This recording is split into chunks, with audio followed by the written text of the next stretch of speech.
Welcome to Femparler podcast, where we are unpacking opinions and changing destinations. I am your host, Shirley Altador, where each week we will chat about how to rise strong out of all types of obstacles that come with relationships. Through personal life experiences and discussions ranging from infidelity, trust, forgiveness, sex, heartbreak, self-love, and so much more. I am passionate and obsessed to provide guidance to every woman to create a better life. Let's dive in, pull up a seat, make sure you're cozy, and get ready to be challenged and encouraged while you learn.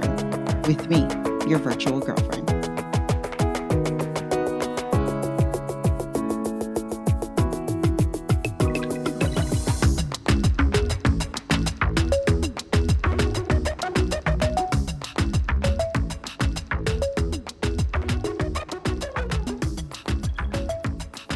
Welcome back to another episode of Femparler. Today we have a special guest with us today, Sahara Lee, and she is a soul alchemist. Sahara teaches folks how to use everyday mundane aspects of their lives and selves to create their most magical lives possible. Sahara, thank you for being a guest on the show. How are you today?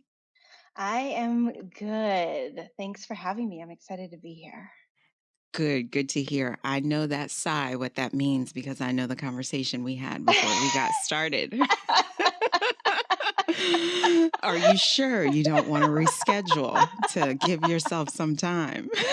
No. I mean, this is life, man. I know. This is It life. And I is. think that that's what needs to be represented more in the media. Hmm. Man, yeah, today's been a shit show. Am I Yeah. good? I'm as good as I can be. You keep it chucking. That's what you got to do. You Yeah. wake up, you find a way to okay, let me just put this shit to the side and get up, brush my teeth, and get this day going. I mean, we're living in uncharted territory for most of Yes. us.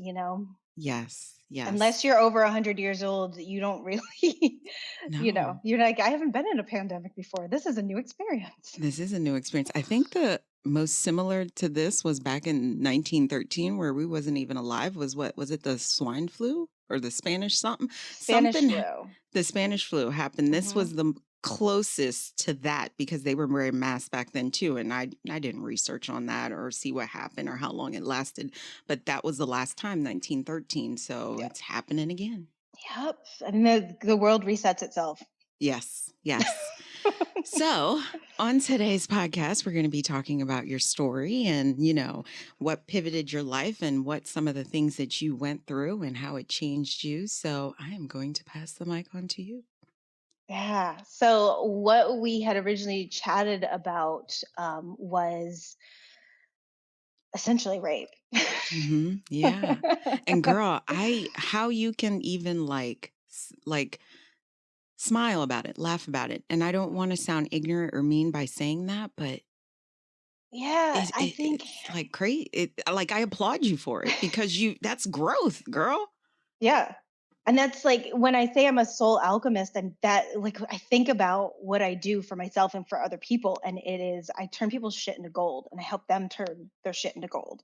Hmm. And like, yeah, I had a shitty morning. Am I gonna let it destroy my life? No, I can't change it. I had shitty sexual experiences I'm about to be 39. I had shitty sexual experiences up to this point, and then I had an epiphany of like, oh, Hmm. damn, that belief has been running my life, my Hmm. whole, sexual life. And I look at that as a gift Yeah. because some people never find those piles of shit to turn them into gold.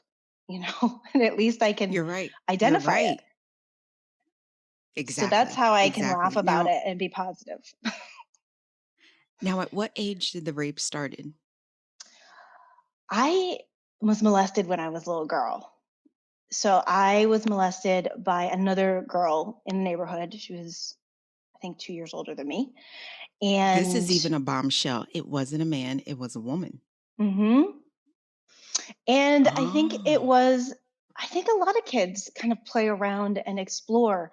Um, and this, so I can't even say, I'm going to give her the benefit of the doubt that she didn't know what she was doing was wrong. Mhm. But the way that it played out, it set the tone for all my sexual experiences. So essentially, it was, I'm a little kid. I'm younger than her by 2 years. I don't really know what's going on. She, why don't we do this? Why don't we do that? And, like, you're younger, you're looking up to these people and you're like, okay, like, let's play Barbies, let's play, Yes. whatever you're playing. And it became this thing of me pleasing her. So it was being told what to do. It wasn't about me. It wasn't like a shared collective experience. It was always, you need to do this to me. And if I voiced any opinion at all, I was shot down and yelled at. And she was a little bit of a bully. I mean, she would steal my toys. She would come to my house and leave with my toys. So, so So, okay. So I got questions. mhm, So one interesting fact. Oh God, I'm so glad you're on because we always hear the men, the men, the men, the men, the men, and there are women perpetrators out there. And in your situation, you were a sexual victim, and it was a woman, mhm. and it was a young girl. I'm gonna assume she was a early teenage years, No, this is young. This is like, 7, 8. yeah.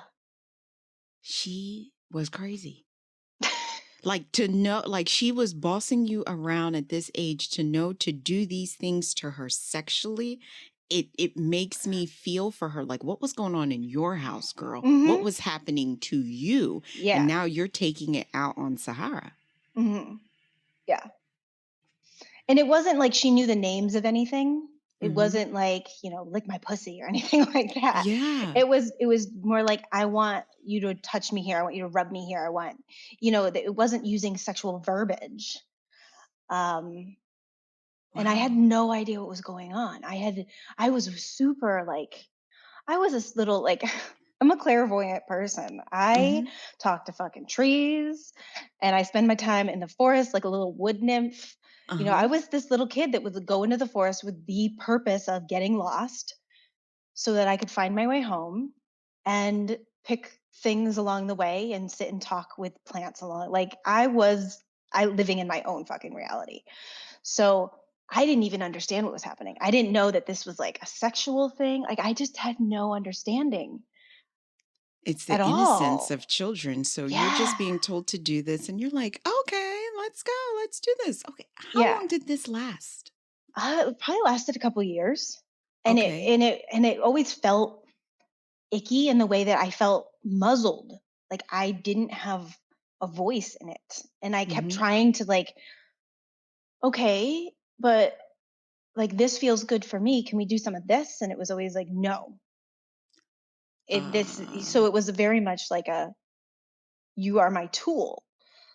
And that was something that I carried through my whole sexual life up until very recently. And then I recognized I was going through a lot of shit during COVID with my relationship. mm-hmm. And I recognized one day while having sex, I was just like, I'm not even in this. Like, I have spent my whole life being a performer, essentially, being an unpaid sex worker. It's always about the partner Mm-hmm. and how I can please them, and never looking at it like I need to be pleased. Mm-hmm. And at any time when I did speak up, I had put myself in relationships because that was my belief system, is I was worth nothing sexually. So you Mm-hmm. call that in, you call somebody with a matching piece, a Mm-hmm. matching wound into you, so that you can be a complete being instead of being a complete being on your own. And Mm-hmm. I would speak up and be pushy about shit and just get the same pushback from people. Like, why do you want to do it that way? That's not, no, it doesn't work for me. Oh, gosh. So now years go by. I'm assuming after a few years, you're older now. Is there some type of disconnect between you and this girl? You guys break some type of contact? No, we grew up in the same neighborhood. We grew up in the same school. So you guys went to high school together. She married some of my friends. She's like S- like, she does the whole marriage thing for people. She married some of my best friends. What the fuck? like like with at their wedding. Okay, so but at this point now in high school, shit has ceased. Yes. But you guys are still like, "Hey girl, how you doing? What's up? What's going on?" No, we were never really close. You This were was, close, all right. I mean, yeah, we were. But yeah, Do you still see her from time to time? I see her in like social media and in friends from high school's posts. Oh Like I said, gosh. wedding photos and shit like that. Wow. And has she ever brung anything up as a now since you guys are adults? No, I Never. haven't seen her since she graduated high school, like in person. Now, let me ask you, and you're about to be 39. We're pretty much the same age. Would you want to sit down and speak to her and have a conversation with her, or are you past that where you are in your life? I don't need it. I Okay. wouldn't. I mean, I love uncomfortable conversations. I thrive on that Mm, shit. yeah, I'm I like, let's love work it. this out. But yeah, so if it was one thing that came up or Hmm. that she wanted to talk about, I don't have any need for healing to I like come see. in and talk about it. Okay. Um, But you wouldn't shy her away, but you're good in your space right now where if she never spoke to you about it, it would not bother you at all. But if she came to you, you would not be like, fuck you, bitch. no, I don't have any anger. Like I said, I don't know what was going on in her home. And Hmm. I'm going to give her the benefit of the doubt that she didn't know what she was doing. Yeah. At 7 and 8, I feel she had to be, and I am not a professional. I say this on the podcast all the time. I am not free counseling people. So I don't identify as a therapist or a counselor, but there had to be something going on in that home. Either she was secretly watching an adult watch porn or something was being done to her. Most likely. Yeah, that it's scary because when I think 7, 8, I looked at, my kids are about to be 13, 14, and I looked at them when they were 7 and 8. Dumb. So I'm sitting here thinking, how the heck does this little girl know all this at that young age? And to be telling you, who's 2 years younger than her, you do this and you do that. Yeah. Yep. Oh gosh. Now, in your relationships, you said this definitely affected your relationship. Did you feel like a sex slave? I labeled everything that all of my sexual experiences as unintentional rape. That's how I explained it for years. Even okay, so I have to ask, even if it was consensual, what is the meaning of intentional rape? Unintentional rape. Unintentional rape. Yeah. Okay. So, meaning that I had no understanding that I could say no Ah, because I was never taught about consent in my got it. sexual relationships. And I can remember from being a very, very young child, like we were talking 4 or 5, Mm-hmm. having the eyes of men on me, inappropriate comments that are made. Mm-hmm. That when someone's looking at you, like I'm just looking at you, Mm-hmm. but then when someone's looking at you, Yes. you Yes. know, you can feel the intention behind. So Yep. I always had a sense of lack of safety. I'm not safe in my body. I'm not safe out in the world. So that was a constant for me. So I didn't have those warning signals of when, oh, this feels like this date is going off, or this Mm-hmm. like, so I didn't, and I was so innocent. Like I just didn't, all of my early sexual experience just happened to me. It was kind of like, oh, okay, you're touching me. Oh, okay, you're taking my shirt off. Oh, and it was just, I felt so out of control, and it goes back to that first sexual experience of just being told like, this is not about you, this is about me, and you're going to do what I want you to do. And that was ingrained in me over and over and over, so that as I grew into puberty and in adolescence and started having sexual experiences or opportunities for Mm-hmm. sexual experiences, it turned into the same story of like, oh, okay, we're just doing this. Okay. And then anytime when I didn't do it or I was said no. I remember my first kiss was with a guy, and he was a horrible kisser. He just stuck his tongue in your mouth and like left it there. Ugh. Yeah. So, and like a couple of my friends, I don't know, this is like eighth grade, all kind of dated him, Mm-hmm. and we had a nickname for him. He was the log. The log. The log. But he had the most horrendous breath. And he would come up to my locker in the morning and want to kiss me. And I was always like, I'm gonna need a break. I'm gonna need a minute. and and then he just started talking shit. It was like, you're a prude, telling all his friends I was a prude. So there was also a lot of shame around ever saying no or resisting. There was no curiosity. I didn't grow up with kids having curiosity. Mm-hmm. It was, this is what I want. If you don't want to provide, there's something wrong with you. Got There's it. nothing wrong with me. And Mm-hmm. I think I think it probably also comes back to a lot of white privilege, white male privilege. And because I didn't grow up in an extremely diverse community, so there wasn't a lot of curiosity about other people. It was, So wait, it's, you grew up more in a white neighborhood? I mean, we Are both your had, parents? You're not black? mm-mm. What are you? This is the question of my life. No, I am Irish. What There's the like, fuck, girl? You look like a black girl. You know.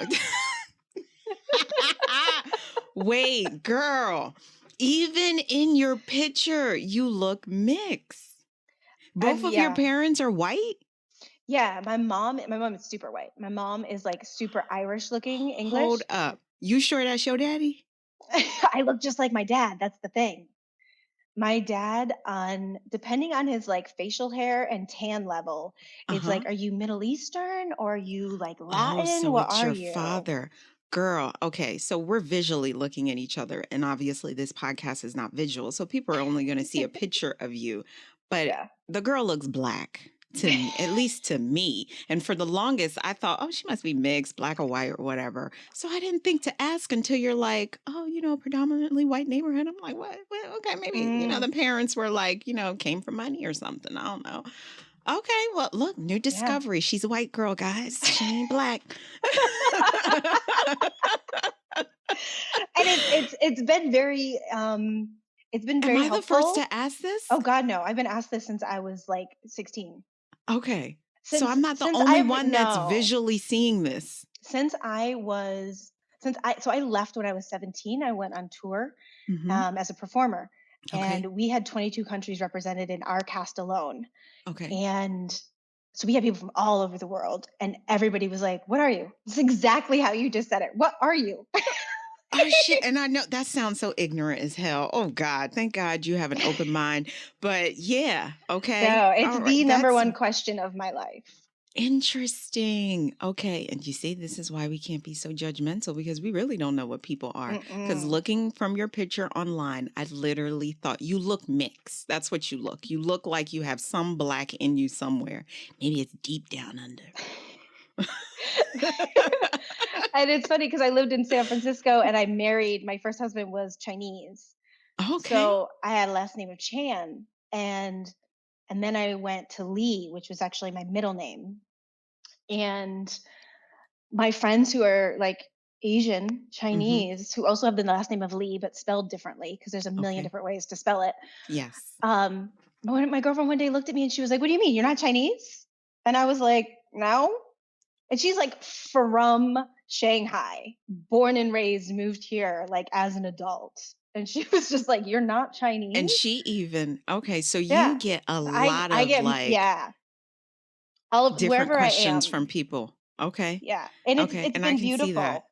It's been beautiful because I get accepted into communities and I get to understand people on a whole different level. And I love that. Um, and it's also been helpful as I travel because I traveled for 4 years straight. Mm-hmm. People never thought I was American, which was great because nobody likes American. No, especially when you're going outside of the country. And like I spent a lot of time in India because I studied Ayurvedic medicine. And um, yeah, white girls have a lot of problems in India, and I did not have You any of could those pass for problems. that, girl. Yeah. I just put a sari on and walked my ass around, and people were Yep. speaking to me in Hindi. I was just like, I think it's the olive skin and the hair texture. It doesn't even look fine. I have It really looks fine hair, cool, but it's frizzy. but it has this coarse, maybe it's the olive skin. I don't know. But And the you funny thing just is, look I just spent a year in Sweden, so I'm the whitest I've ever been in my life. Oh, interesting But yeah, fact today. Okay, now I right. know. Now I The more you know. know. The more you know. Okay, so you grew up in the predominantly white neighborhood. Now, Yeah. this girl was at your house at 7 and 8. You guys were left alone long enough for these activities to take place? Where was mom and dad? I mean, we lived in a neighborhood like yeah, I feel like in many ways we had a beautiful childhood because And it that was a was predominantly white area. There quick was que- it that was was that the only rape? Like there was no other. there has been a lot of um And I know you said yeah, so unintentional rape. there hasn't been in the terms of like violent rape of Got it. somebody coming in and saying like I know what you mean. it's been Mhm. more of I couldn't say no. I didn't know I could say no, or I have said no with a partner, like Mhm. no, stop, this hurts, don't do that, and they've Mhm. ignored me. Mm. So there's been a lot of that. It's been a lot of that real like low key, almost like gaslighting style stuff because it's like it Okay. wasn't bad enough for me to be like going to the police, but at the same time It was bad. And you don't it realize wasn't, gaslighting yeah, is a bad it's, thing, and yeah. people don't even realize Mm-mm. many times that it's being done to them. Yeah. And growing, like I said, growing up in a predominantly white community in this like safe kind of bubble where there wasn't um there it was like we had a lot of like peeping tom stuff. Mhm. That's what we worried about when I was a kid. Like Mhm. peeping toms, the typical like white man crazy creepy shit you see, Gotcha. Yep. like just off your rocker, why you shooting up schools kind of thing. Got it. Um So I didn't I just grew up feeling like I had to follow in the flow of How what old were you when you society was lost telling your me to do. virginity? 15. I was the same age. I was 15 as well. And are you close with your mom? Because I grew up in a Christian household. Was your household Christian? And did your parents not? My house, sex was like an abomination. You don't talk about that. What? No, we don't Mm, discuss that at all. You yeah. ain't having sex till you're 30. Are you kidding?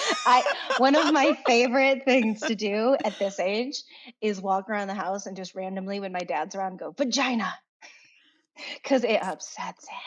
Does and It's still like to this day, and you're almost 40, and he's still looking at you like, what? Like you don't have one. mhm, mhm. Yeah. There was like my dad's parents, both of them like are Christian. My dad's super Catholic, super Hmm. Catholic. Um like I remember my comforting memory as a child is my grandmother saying her rosary at night and listening to her from the other room. Oh, And but she was the kind of woman that had so much faith that it was like if it's sunny today, tomorrow it's going to rain. I see. And then my mom's side, there was a lot of with my grandmother, she was abused. She was married off at 13 Your to a man, grandmother was. yeah, to a Got man it. who was 13 or 11 years older than her. Okay. Okay. So her experience was she often said, I never had an orgasm in my life. Your grandma told you that? She told my mom that. So it was again Say the that one more time. duty. She told my mom that. So there Oh, was that is duty in awful. that. Yeah. There was duty in it. And she had 5 daughters in her first marriage. Her husband beat her so badly that she left and her daughters wouldn't go with her. So she had to leave her daughters behind. She married my grandfather and had 3 more kids, but that doesn't include like the 2 sets of twins she lost, and she had a stillbirth and like a baby that died. Oh my gosh. So your grandma had a rough Yeah. life. And that's the like thing that people don't understand is that and they're actually coming out with science on this now, you carry the trauma of your ancestors. Soul ties. Yeah. But it shows up in your genes. People that have been through the Holocaust, their children and their grandchildren and their children's grandchildren have an Hmm. altered DNA that actually, it's like the amygdala, it's Hmm. fight or flight, and you are trained. It's evolution. When you have been Exactly. through trauma, you can have different races, all over the world, Hmm. and people of the same race can have two different experiences kind of living in the same place because of the trauma that their ancestors. So Exactly. like African Americans have a very different trauma than Africans. Hmm. You know, um, Vietnamese who have went through the Vietnamese War, their children have that different experience. I think you're going to see, if North Korea ever opens, the difference between they're they're a split country, South Korea and Yeah. North Korea, Yep. and the trauma is going to be so different, Yes. down the line, and we carry our parents' shit. We do. We do. We absolutely do. And as you say that, I sit here and think like, even in my own relationship, something is simple. And there are certain people you can't talk about this because they don't understand. I remember my aunt, my mom's sister, telling me how my grandpa couldn't stand my dad. They didn't like my dad. And then you know what I do? I marry someone that my parents don't really like. And I'm sitting here like, even as an adult, I'm sitting here thinking about this shit like, God damn, how did that fall out to be? I mean, they respect him because of this is who their daughter chooses to be with. But it's almost a replica situation of my grandparents. Mm, Like, you know what I'm saying? Oh, grandma and grandpa didn't like my dad. And look, grandma and grandpa, my kids, they don't like yeah. it's like you are so right. You don't realize you're recreating this stuff generations later. The question is nature nurture. Hmm. Because did you seek out somebody your parents would dislike out of patterning, or because your father never understood what it was like to be liked by his in-laws, he doesn't have that knowledge, that belief in his system, so he doesn't even know how to like your partner. You're right. But so hubby and dad, I have to say, have some similarities. Hubby and dad will get along a little better with each other than my mom. But you're absolutely right because it is the same dynamic. And you know how they say usually sometimes girls end up being with somebody just almost very similar to their father, but not even consciously thinking about that. And I realized I did almost pretty much the same exact thing. Yeah. Oh, I've married my father. I've dated my father. Yep. Um, I've created little cookie cutters, and as I'm healing and growing, I'm moving further and further away from that. But I didn't even because I haven't lived anywhere near my parents in a very long. Like, I left at 17 and like never Hmm. looked back. Got Lived it. in New York Got City it. for a couple years and then moved across the country, moved across the world. Um, and right now, the way my dad walks around the house, it's the first time I've really been with them for longer than a couple weeks at a time. Hmm. And I am like, it's almost like one of my ex-boyfriends is walking around the house. Ah, yep. I can Like, I'm just understand like, that. you guys have the same body type, you walk the same way. I'm like, shit, it's terrifying. Yep. I can totally relate, But girl. I it's get like you. you got to work through your shit. And the easiest way to work through shit, no matter what, is through relationships, whether it's romantic relationship, friend relationships, work relationships. Like, you will see the same patterning happen. And that's why it's like, I don't have anger towards Hmm. my sexual history because I see it as a pattern and I see it as a gift. Like, how can I grow from this? What is this trying to teach me? I just finished Glennon Doyle's book, Untethered. And in it, have you read that? Untethered. I think I no, I just got I think Untamed. Let me. Or maybe not untethered. Yeah, Untamed, not Untethered. Okay, so Untamed. we're Yeah. talking about Untamed. I did not read it, but I did get Untamed. Yeah. Okay, so I didn't It's read that yet. good. It's Okay, really good. I finished it last night. okay, And she talks a lot about all of these same kind of topics of unraveling yourself backwards, okay, essentially. okay, To get back to the knowing, what she calls the knowing. okay, And I think you'll appreciate it coming from a Christian upbringing. okay. Because she's reworked her relationship with God, and some of the shit she says in there, you're just like, whew, Okay, so I I'm need definitely, to it's sing on right my to-do now. list of all the other stuff I got to read. So I just got her book. So I'm super excited about because I heard a little piece of it and that was capturing of its own. And, yeah, even though I am from a Christian upbringing, I am the most rebellious Christian ever. Grandpa was a pastor, but shit, that don't mean shit. I do what I want. I was in Sunday school when they're telling you things, and I'm like, they wouldn't even answer my questions anymore because I was just like, why, They're why? like, there goes that girl, little demon. Yeah, We ain't answering her demon question today. child. So But yeah, I what don't I don't have any anger because it's just So, at yeah. what point did your life pivot here? Was it your last relationship? And what made you start doing the work that you're doing? Soul Hmm. Alchemist. How did you think of that name and why? It just the name came to So, me what is much the like reason? So, for our listeners, Alchemist, what's the reason behind that? Why'd you pick that and the meaning? because you're shifting things to gold. Got it. You're shifting Okay. things to gold, and I do feel that these are gifts. That all Got of it. our pain and all of our suffering is a gift, and it gives us an opportunity to shift, change, and grow, Mm-hmm. and to stop blaming the world for our reality and to start going, okay, how am I calling this in? And once you understand how you're calling it in, then it's like you become an activist for yourself. Mm-hmm. And once you can become an activist for yourself, you can become an activist for others. Mm-hmm. And there was another quote in that book that she took from Archbishop something, and Archbishop Tutu was his last name. I think it's Desmond Tutu. I was like, what a great last name. It was one of those things where I was like, are you fucking with me right now?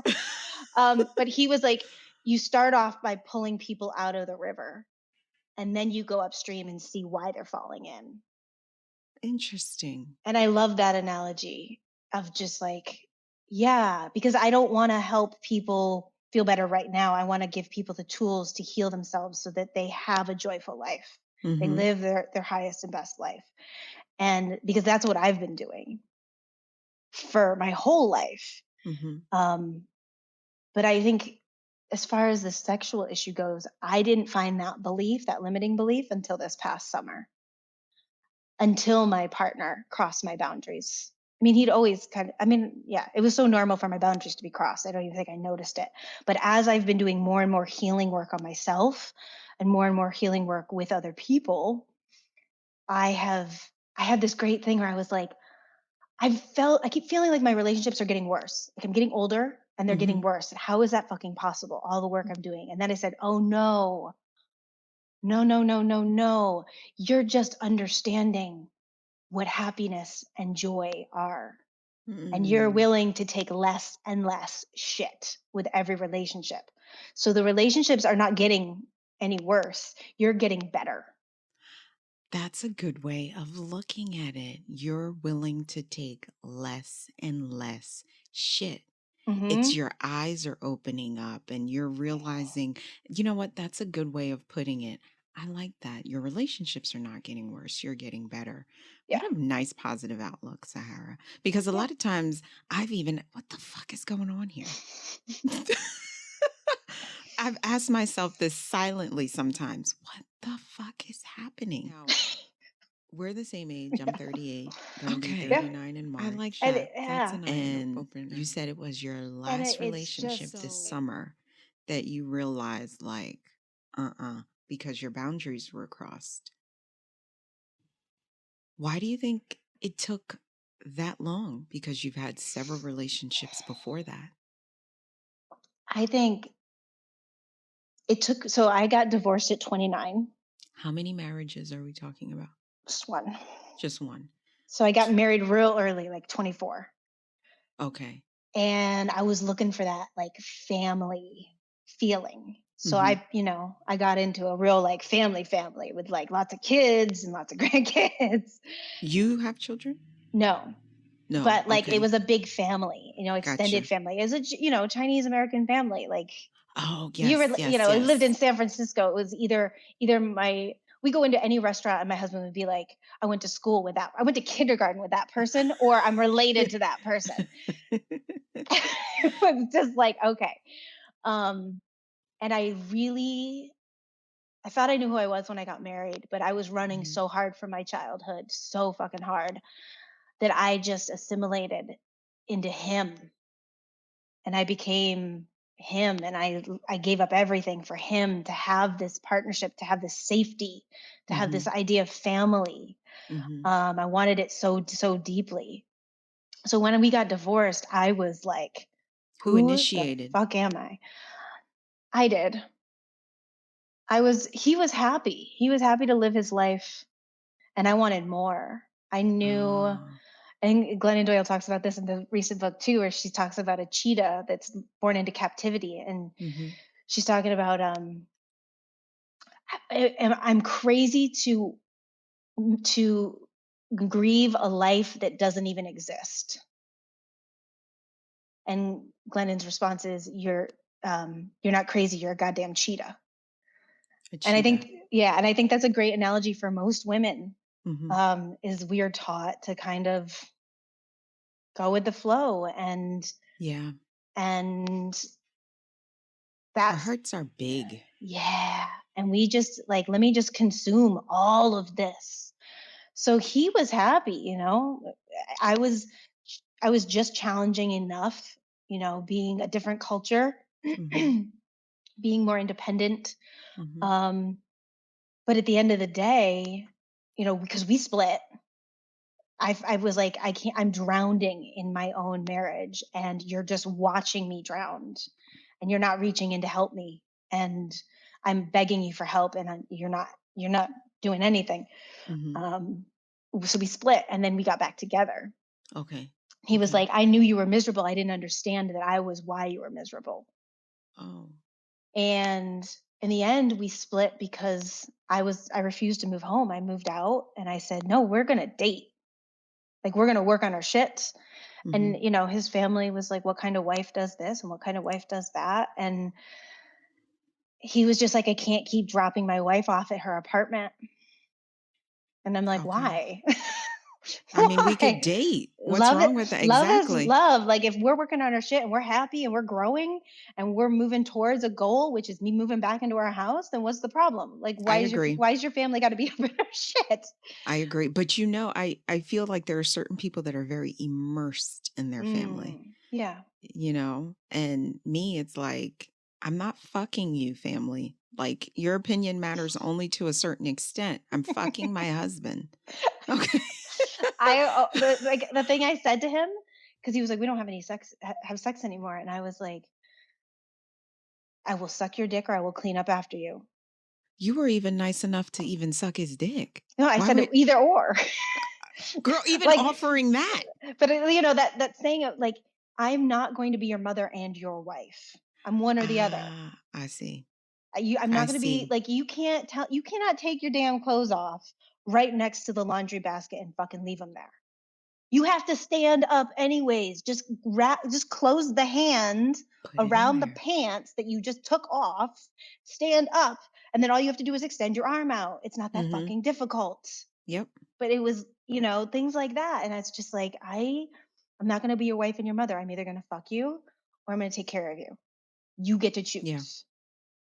Yep. So, you know, but he was also like 31, and he was older than me. He was like 5 years older than me. He was So 31, at and he had 24, he was 31 when you were no, at 24. 24, he was 29, 28. Oh, okay. Okay, Yeah. got it. Got it. So yeah, so he came home after his 31st birthday from dinner, and the cat puked on the bed. And in apartments, you can't put a duvet in the washing machine. You got to take it to a laundromat. And I had to work the next day.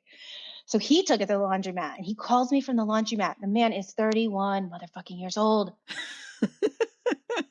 And he's like, babe, how do I use this washing machine?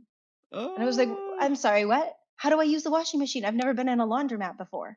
Oh, shit. And I said, boo, you speak 2 of the 3 languages written on that washing machine.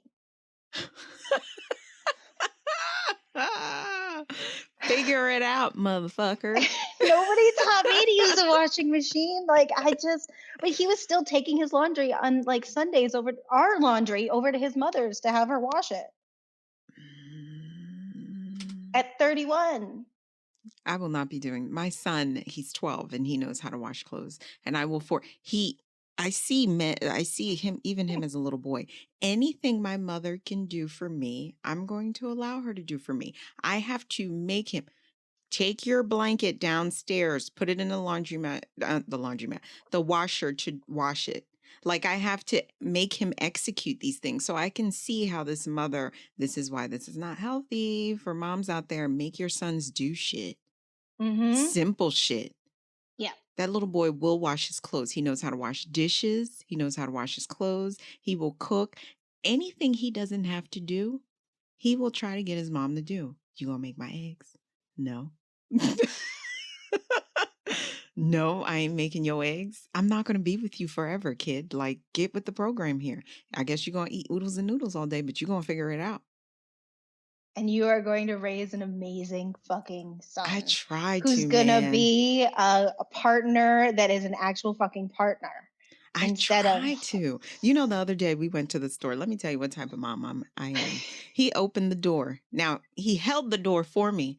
I said, you know, this is not how this shit is supposed to be done. You're supposed to open the door and let me walk through. You're supposed to do that for me and do that for your future woman.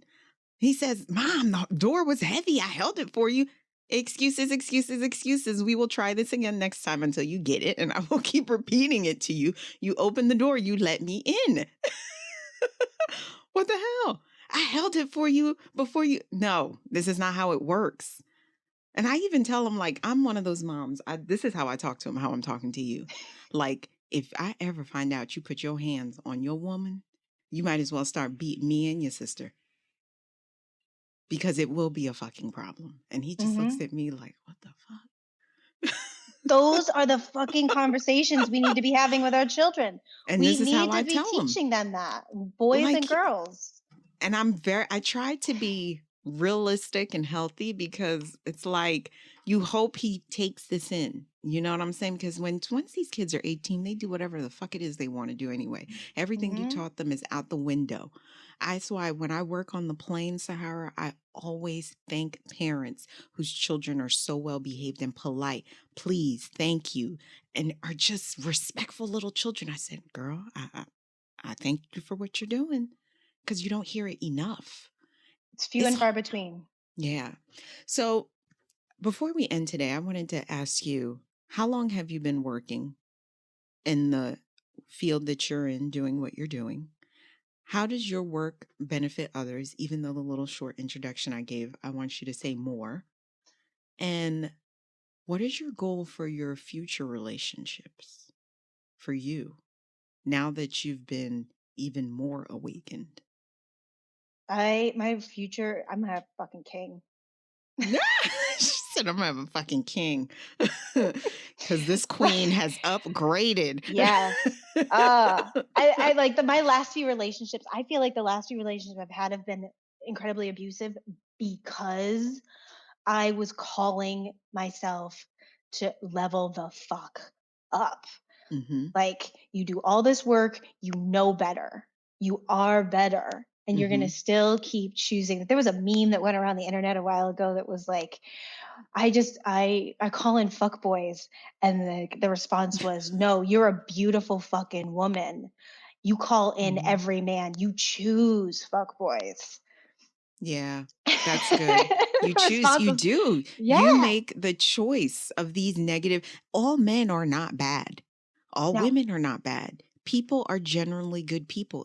We, as individuals, we make poor choices. But you know how hard it is for us to admit I picked the wrong fucking one. Instead, he was a piece of shit.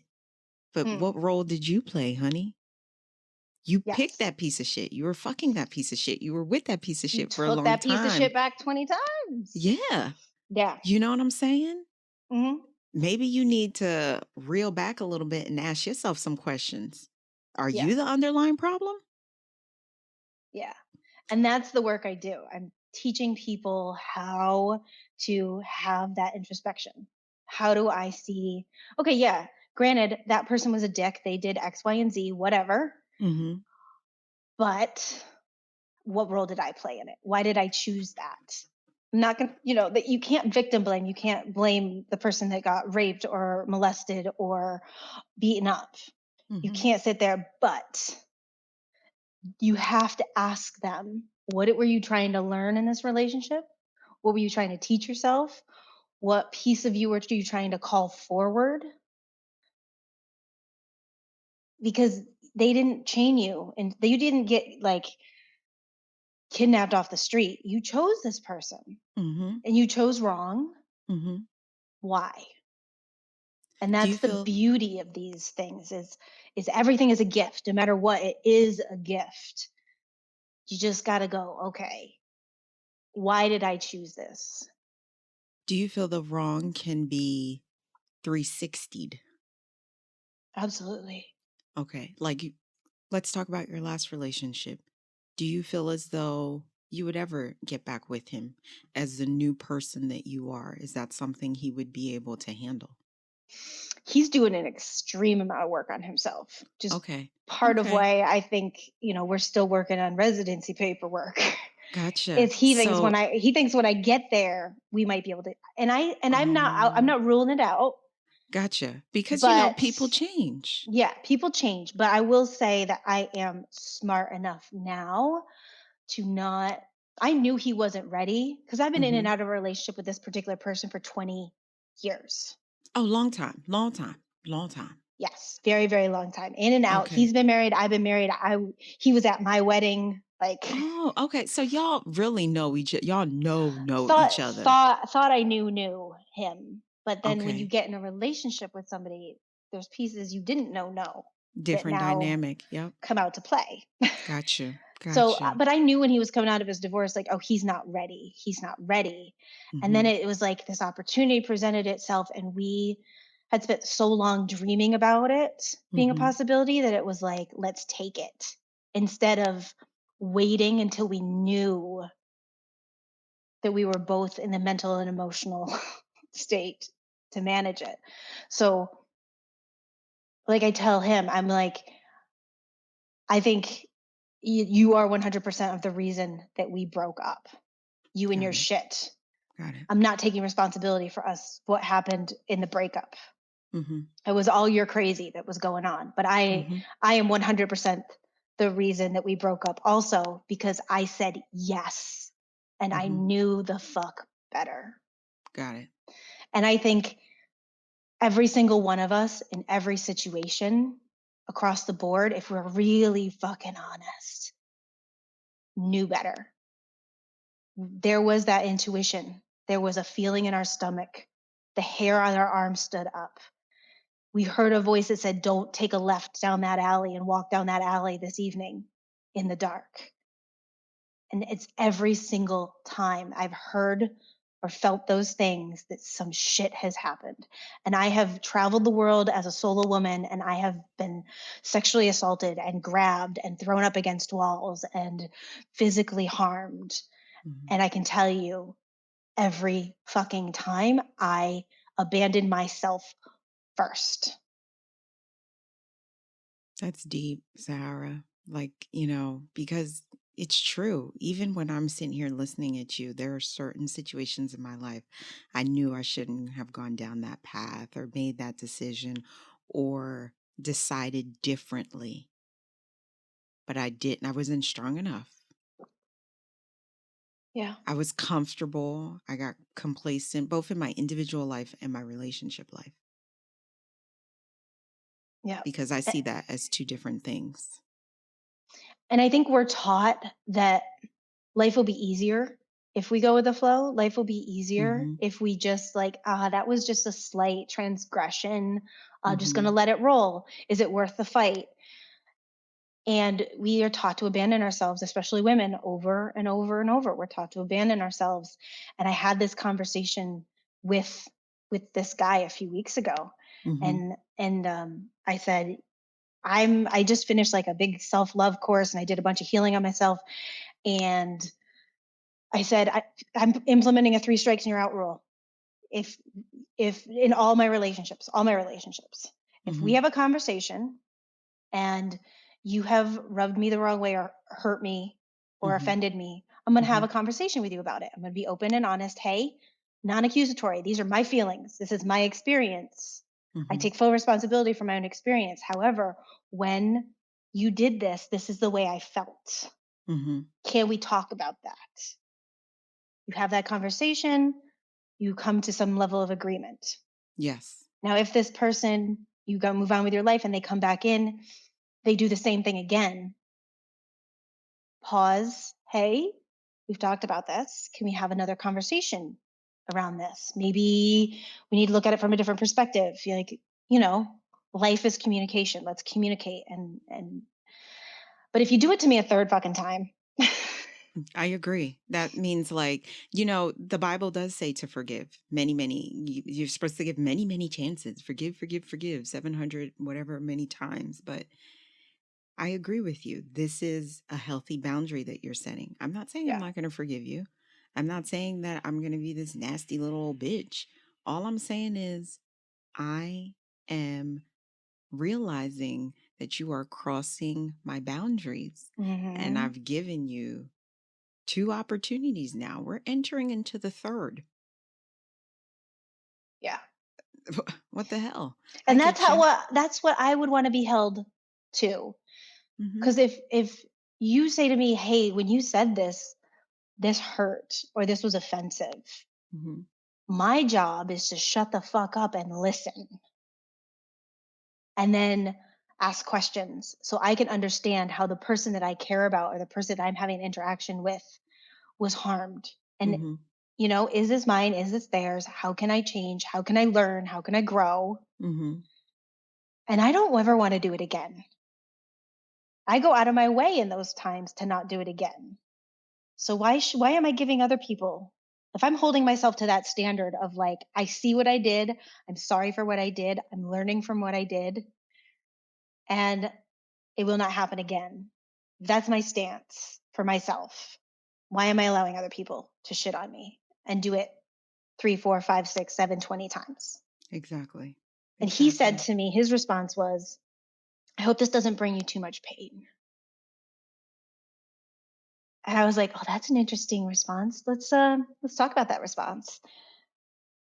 Because What? society teaches us that it's easier to abandon ourselves and go with the flow and not make ripples than it is to say, whoa, hold up, this is not happening. And my response to him on that was, never in the history of history has it been less painful to abandon yourself, or less painful to set boundaries and hold them than it is to abandon yourself over and over and over. I'm Mhm. like, I've spent my life abandoning myself in every sexual relationship and every sexual encounter, maybe like 3 of them of my whole life. Mhm. Sexually active for what, 50 to 23 years, Mhm. where I haven't abandoned myself. Let me tell you, living with that pain is far worse than you not liking me because I said no, Exactly. or needing to kick someone I love out of my life. Because you know what? If you're hurting me, you not being here is going to be better than you being here. I'm gonna miss the Exactly. shit out of you, but bye. But you're setting healthy boundaries. And it's interesting when you said that. I think it's easier for people to ask for forgiveness than to ask for acceptance about things. That's why I feel like, things like infidelity is huge. I'll just do the shit anyway, and then I'll just ask for their forgiveness, Hmm. knowing that what I'm doing is wrong and I shouldn't be doing it. but who gives a fuck right now? Yeah. So all your information is going to be on the website. And I wanted to ask, number one, what is your one piece of advice you want to offer to our listeners who's been in a sexually abusive situation of any kind, how to see the light at the end of the tunnel? And then also, what services do you offer? Do you offer seminars? Do you offer classes? How does your services work? My piece of advice is to keep coming back to yourself in every single way possible. So, because we work easier with looking at viewing other people's lives than our own, sometimes it's really important to go, if this was my best friend, if this was my child, or this was my sister, what would I want for them? Mm-hmm. And then start to apply those things to ourselves. Because we have to keep coming back to ourselves. We need to start saving ourselves, standing up for ourselves, kicking people out. Because we are teaching our children. Every Yeah. time we turn our backs on ourselves, we're teaching our children to turn their backs on themselves. Yes. So keep coming back to yourself. Keep saying, what would I want for someone else in this situation? And that's typically what you would want for yourself. You want the Mm-hmm. best. You want your best for your loved ones. So you better want the fucking best of the best for yourself. Exactly. We need a world full of people who are self-centered. Yeah. Everything can be looked at healthy. I totally agree with you because there's nothing wrong with putting yourself first and being self-centered. Yeah. Everything can be done in a healthy manner. Yeah, absolutely. Yeah, and then everything's on my website, which is holisticmojo.com. And I work one-on-one. Okay. I have a free program. It's called 30 Days to Mindfulness. And it's just Mm-hmm. little things you wouldn't think about, ways that we abandon ourselves in little ways all day, every day. Like, Gotcha. are you an over and under toilet paper person? Are you shitting me, Sahara? I'm going to look into this. Are you for real? Yeah. And okay, why are you an over under? Is it because that's the way your mom did it? Is it What because that's about the if you way don't even society? think about it? But Where that's does my that put point. you? And if you don't even fucking think about this shit, girl, I just put the roll in there. I don't even think over and Great. under. Great. But do you put your ketchup in the fridge or do you put it out on the counter? It's like things like, Oh shit. why don't we ask ourselves why we do things? Like, if you don't care, but do you really not care? Are you just being lazy? Know that about yourself. No, you know what? I really don't care. It doesn't fucking matter to me. Awesome. You instead, you owned it. I am a whatever the way it goes toilet paper person. Okay. I like my ketchup chilled, or I like my ketchup room temperature. But there's so many things that we just do because that's what our mom did, or that's what society said we were supposed to do, or we've just never thought, what do I want? I never thought about that. Okay, I'm gonna look into the free 30 day. I'm gonna look into some Yeah. other stuff, girl, because I really like this conversation and just the fact that you can be so positive from your trauma and your situation and just life in general. And even, girl, you 38, your last relationship this past fucking summer. Like you still growing. And I respect that about you. You're not like here, like, I've been like saved for the past 10 years and I Oh, woke up. I I am fucked. We are Oh, all girl. fucked. And Yes. until we can sit there and look at ourselves in the mirror and be like, I'm fucked and I love you anyways, we're not going anywhere. We're not going to grow. Yeah. I'm not Yeah. going to sit there and tell any client that I have all the answers because I have no fucking answers. I I respect have a that. lot of questions and I ask myself a lot of questions. And as those questions come, I make the best choice I can in that moment. Because life is just a choice that leads to another choice, that leads to another choice. And you can always change your fucking mind. Got it. You know And you're what? right. I made that decision yesterday. It's like I bought a car on Friday and I found Girl. out on Wednesday that car is fucked. There Girl. is nothing I can do. Throwing a temper tantrum is not going to do anything. Yeah. Getting mad is not going to do anything. Like I can't get that money back. I can't. So do I choose to just be angry and bitter and resentful, or do I go, Emotional management is hard, Sahara. Adults don't know how to deal with that shit, yo. oh, I saw something last night somewhere that was like, emotional management or emotional control is not about um not feeling your emotions. It's about feeling your emotions and being in control of them. I'm Mm. fucking pissed. I know you are, but people would know listening right now that the shit just happened to you, just happened to you. You know, you still, taking that anger in, but you're like, okay, I'm gonna put you to the side for a minute here because bitch got shit she gotta do. You know what? I'm gonna let the fact that I got screwed over, like, I'm gonna pass it on to you and be like, we need to Yeah. redo this in another time. Like, no, I am an adult. I am working on being more and more emotionally competent every single day. I know how mad I am, but Hmm. I also know there's nothing I can fucking do about it. Yeah. I need to accept what's happened. It's like most of our issues in life are resistance to reality. Yes. Like you're mad because the sky's fucking blue. I don't know what to tell you. I can't change it for you. It's Yeah, blue. I know the I feeling, understand that like purple would be real cool. It's not but fucking purple. I can't do nothing about that, honey. Sorry. Uh, but it's the truth, though. It's the truth. All right. We're going to be ending today's super cool conversation. Sahara, thank you so much. A lot of discoveries today. Again, Sahara is not a Black woman. She is a white woman. Even though when we started the call and before we even did all this, through all this woman's pictures, I thought she was mixed. That goes to tell you perspective, people can be very deceiving. Oh, you enlightened me today. You are a definite breath of fresh air. I'm going to look into your 30 days because, of course, with me, I don't care what the toilet roll paper is like, but I want to look into this. And even with the ketchup, I don't care if it's in the refrigerator or the counter. Maybe I'm a big I don't care type of person when it comes to those things, but I don't think about that shit. But you gotta know what your things are that you do care about. Yeah. And that's what's important. Because then you go, oh no, no, no, no, no. That's a boundary.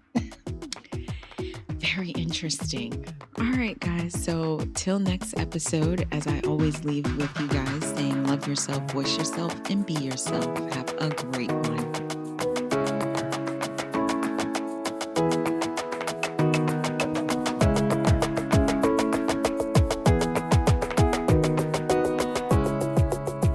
Thanks for tuning in to Femparler Podcast. If you want to continue the conversation or share your takeaways, I want to hear from you. Head on over to the website or join our Facebook community and comment your favorite part of the show or share your thoughts. I want to hear what you have to say. Don't forget to rate and subscribe to the podcast so you never miss an episode. Chat with you next week.